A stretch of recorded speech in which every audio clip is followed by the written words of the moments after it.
एक दिन बैठे बैठे महाराज कृष्णदेव राय ने तेनालीराम से पूछा, तेनाली, क्या तुम बता सकते हो हमारे राज्य में कौवों की कुल संख्या कितनी होगी? महाराज का सवाल सुनने के कुछ देर बाद तेनालीराम ने सिर हिलाते हुए कहा कि वह बता सकता है कि राज्य में कुल कितने कौवे हैं। तेनालीराम की बात सुनकर महाराज ने कहा, एक बार फिर से सोच लो।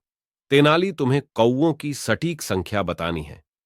महाराज जानते थे कि कौवों की सटीक संख्या बताना मुश्किल है, फिर भी वह जानना चाहते थे कि आखिर तेनाली कैसे पूरे राज्यों के कौवों की संख्या का पता लगाएगा।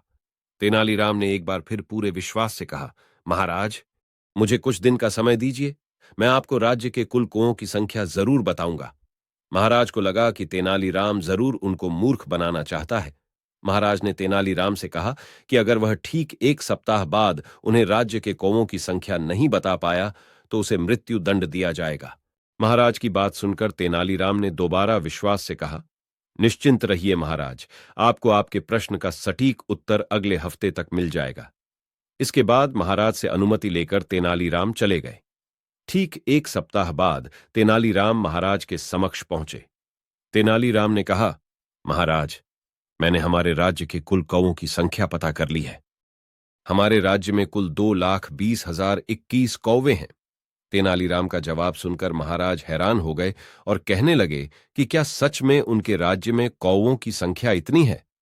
महाराज को आश्चर्यचकित देखकर तेनालीराम ने कहा, महाराज, अगर आपको मेरी बातों पर विश्वास नहीं है तो आप किसी और से गिनवा सकते हैं।